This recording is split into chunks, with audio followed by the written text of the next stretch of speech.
Alors présente-toi. Eh ben moi, Karina, prof, intervenante externe de EGP en motion design, avec ma boîte à côté Pop & Move, où c'est orienté vraiment motion design, vidéo. En gros, maman de 2 enfants, danseuse, pianiste, voilà. Un parcours atypique, je rentre pas dans les cases. J'ai commencé en commerce. J'ai choisi la facilité, parce que j'ai eu un moment de ma vie où c'était ou famille ou études. J'ai choisi la famille. Donc, solution de facilité, mais en ayant toujours en tête, c'est cette idée de dire non, enfin, c'est pas mon boulot, c'est pas ça. J'aime les gens, ok, mais c'est pas ce boulot-là que je veux faire. Bien sûr. Et puis j'ai quand même fait mon bonhomme de chemin en fait en commerce, j'ai appris énormément de choses. Et puis, vu que j'ai le temps auparavant à me dire à 80 piges, si j'avais su, j'aurais peut-être dû, j'avais pas envie de regretter. Donc du coup, j'ai fait un premier chemin, mon premier métier, c'était de devenir archi. Mais je ne l'ai pas fait pour les raisons que j'ai dit tout à l'heure. Et du coup, j'ai reglissé quand même vers le dessin, conception bâtiment, aménagement intérieur, décoration d'intérieur, et avec la spécificité de la norme accessibilité. En faisant cette création, ce parcours-là, je me suis retrouvée à créer des choses pour moi, à parler de moi, à créer mon entreprise, à créer plein de choses, et avoir des retours de gens me disant c'est ton métier de créer, de faire des affiches, de faire de la com, de faire des animations, de la vidéo, parce que ça j'en faisais depuis toujours, la vidéo. Et j'ai repris un virage en 2019. Ça a été la meilleure décision de ma vie. Je me suis retrouvée avec des gens câblés comme moi, créatifs, hypersensibles, enfin voilà, tout ce qui va avec 15 milliards d'idées à la seconde, des pensées, t'as une idée, t'en as une autre qui germe, etc., etc. Donc c'est ce qui fait que là je me suis sentie à ma place et je regrette absolument pas. Je suis encore dans ce milieu-là aujourd'hui. J'enseigne du coup ma passion, donc la boucle est bouclée, quoi, clairement. Est-ce que tu peux nous expliquer un peu ce que c'est le motion design? Motion design, c'est ni plus ni moins que d'essayer d'expliquer par le biais d'images animées, soit un message, soit une technique, soit une information, de manière très simple, de vulgariser aussi peut-être quelque chose un peu compliqué à comprendre, toujours avec le biais d'animation, d'images animées. Et quel type de client on peut avoir un peu dans ce milieu-là? On peut avoir des indépendants, une boîte de sécurité incendie, une personne qui est dans la calligraphie.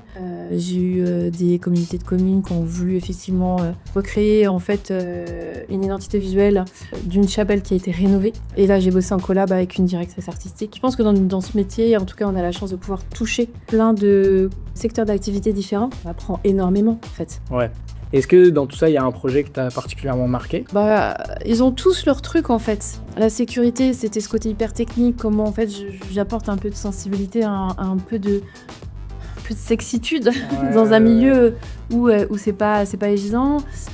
J'ai eu notamment la personne à qui j'ai animé la partie calligraphie, c'était moi comment en fait je vais réussir à retranscrire le geste du calligraphe pour la chapelle, où du coup c'était une rénovation, c'était pour en fait donc faire un appel de fonds, donc il y avait une belle cause derrière de rénovation, etc. Donc c'était plus au côté patrimoine. Ils ont tous leurs petits trucs. C'est hyper compliqué de te dire ouais de choisir, je trouve. À quel moment tu t'es dit je vais faire du motion design mon métier? Au moment de ma reconversion en fait. La vidéo a toujours fait partie de ma vie puisque je faisais des montages avec des anciens logiciels. Je vais éviter de les citer parce que je prends un coup de vieux si je les cite. Alors la première fois que j'ai découvert Motion, ce qu'il faut savoir, c'est que j'ai regardé After Effects, j'ai regardé mon ordi, j'ai dit no way. J'arrivais pas, je comprenais pas et en fait c'était assez compliqué. Et après quand j'ai commencé à comprendre le fonctionnement et à voir ce qu'on pouvait en faire, je me suis dit mais non, faut que j'y aille quoi.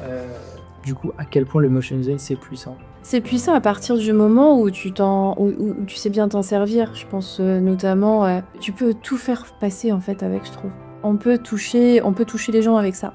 Tu peux vraiment aller chercher très loin en fait les sentiments des gens là-dedans. T'en as parlé avant, du coup, t'es intervenante ici à l'EGP. Qu'est-ce qui a fait que tu t'es dit je vais devenir enseignant? C'est quelque chose qui m'avait trotté dans la tête quand je suis sortie d'école. Ce partage, le fait de faire cet apprentissage, le fait de toujours donner, entre guillemets, toujours cette sensation d'apprendre des uns des autres, apprendre des techniques, apprendre à évoluer avec notre temps, parce que le design graphique, si t'évolues pas avec notre temps, c'est vite au placard, quoi. Et j'avais déjà eu envie, en sortant de l'école, ça s'est pas forcément fait, parce que je pense que je devais déjà faire ma place. Ouais.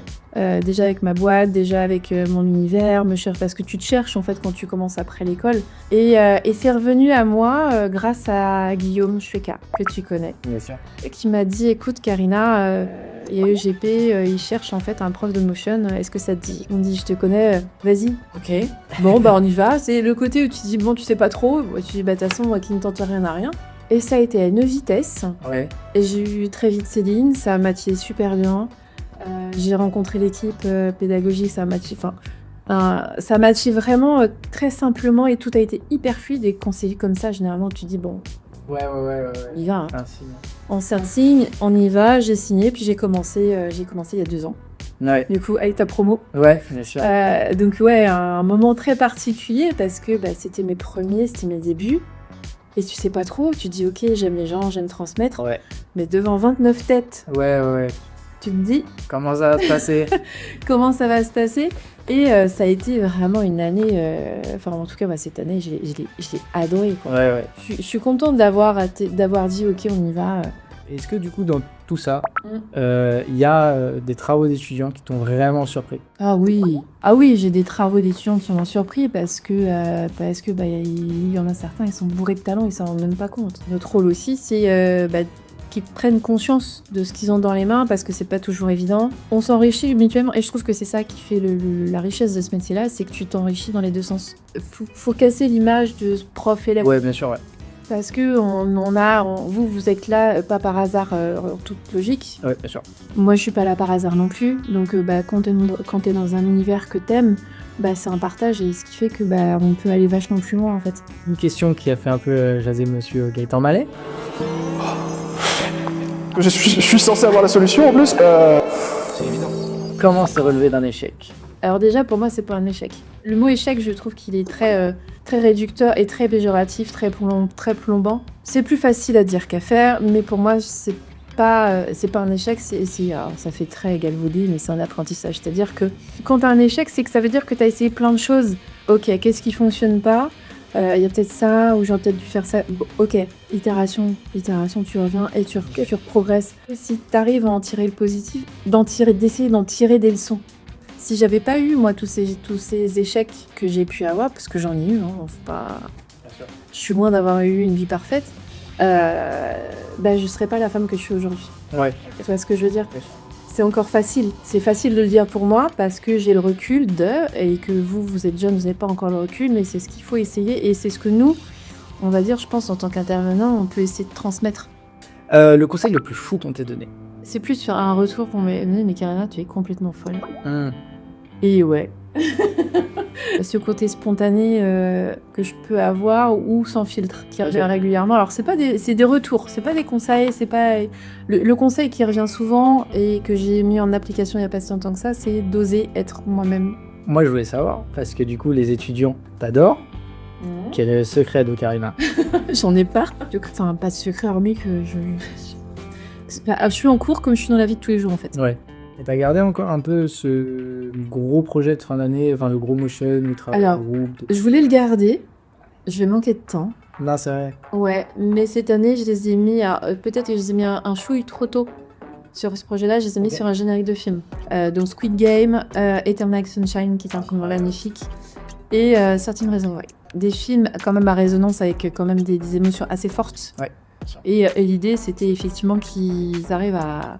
Eux, en fait, c'est ce que j'en ai dit, qu'est-ce que vous voulez que moi je ressente quand je vais voir votre générique. Et j'ai vu les dossiers de recherche, j'ai vu parce que c'est pas sorti encore. Okay. Il va y avoir des belles choses. Ouais, ça va être chouette. Ouais, ça va être chouette. Est-ce que tu peux, la fameuse question, nous décrire ton film préféré sans jamais prononcer le nom et on essaiera de deviner?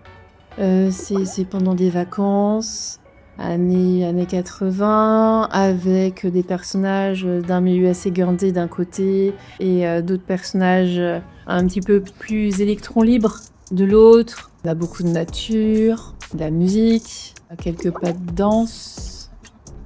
Tu penses l'avoir? Dernière question, le mot de la fin. Le mot de la fin. Juste merci. Merci de m'avoir interviewé. Plus, forcément avec toi, du coup, parce qu'on sait pas, t'étais de l'année dernière, donc c'est super cool. Donc merci pour ça, juste ça.